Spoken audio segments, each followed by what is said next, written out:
man's religion, man-dependent religion, will always seek to breathe and harbor threats and negative attitudes towards the disciples of the Lord.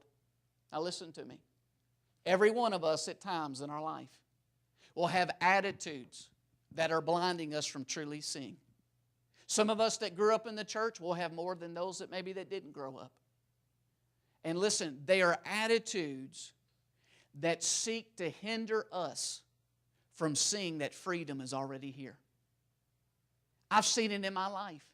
I've had periods in my life where I look back, 5 years or 10 years and said, how in the world was I thinking that? Was I living like that? Was I doing that? As a follower of Christ.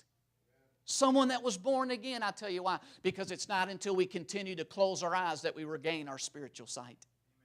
We have a need as followers of Jesus Christ to keep closing our eyes to regaining spiritual sight. And there's always more sight. There's always more clarity. There's always more vision. There's always more perception that God has waiting for us. And so notice Paul was still breathing threats, still breathing murders against the disciples of the Lord. And notice it was the disciples of the Lord. See, religion will not seek to persecute those that just want to attend church or play religious games. No, listen, religion will never challenge complacency. It will never challenge just being comfortable, just having a good old life and good old boy religion. It will never challenge that. It's on the same side. But the Spirit of God will challenge it. He's challenged it in my life over and over again. He's been doing it again this season. Challenging me, taking me to clear insight to the ways of God and the plan of God. And that's why also what He's doing in me, He's calling us as a church to follow. To imitate me as imitate Christ, as Paul said. That God has some further things He wants to reveal to every one of us. And it's not going to happen until we first close our eyes again, that we regain the sight that He has for us. And then it says, it continues on, He went to the high priest. Verse 2, and asked letters from him to the synagogues of Damascus, so that if he found any who were of the way, whether men or women, he might bring them bound to Jerusalem. Listen to me. As followers of Jesus Christ, we are to be of the way, but not in the way. As followers of Jesus Christ, we're to be of the way, but not in the way. Saul was seeking to be in the way of those that were of the way. Listen to me. Religious mindsets, religious mentalities, man-made traditions will seek to be in the way of us who are following the way, Jesus Christ. Because Jesus Christ, He said, follow me. And if you'll follow me, I'll take you into a deeper kingdom experience. I'll take you into experiencing more of righteousness and peace and joy and what I want to do in you and through you. We're not to be in the way, but we're to be of the way. And today it's the same, not just in the lives of some of us here today, if not all of us here today, but it's the same in churches and it's the same in this nation.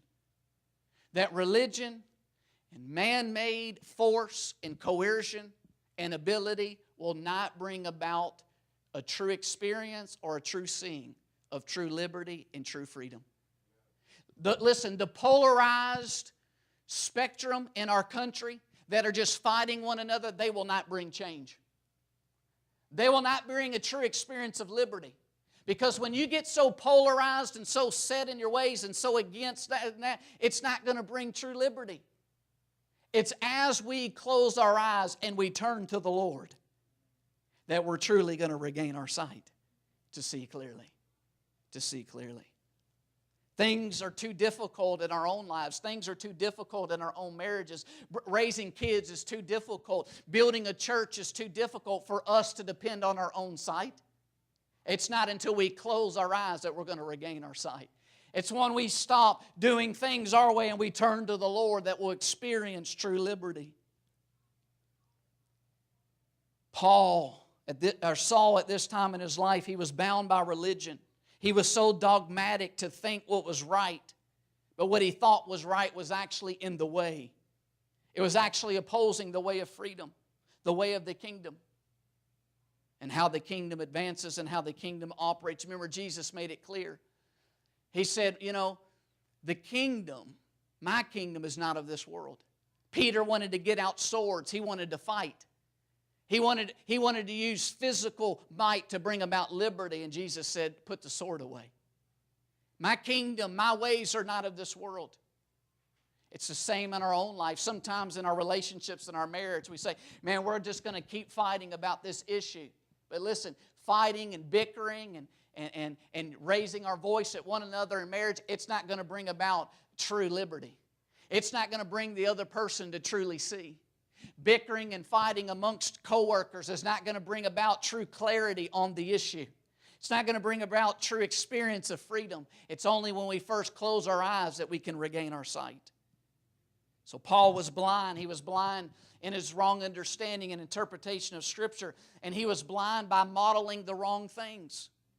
Religion will cause us to model the wrong things. Jesus said, do what they say, but don't do as they do.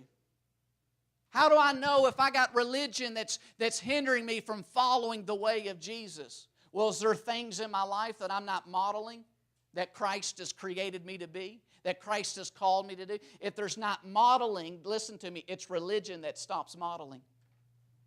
Religion seeks to hinder you from doing what we speak about, from doing what we talk about, from doing what we do. And James said, listen, don't just be hearers only, deceiving yourself, be doers of the word. Be doers of the word. He said also, so speak and then so do. Because God gives us grace. He gives us empowerment that we can run the race that He has called us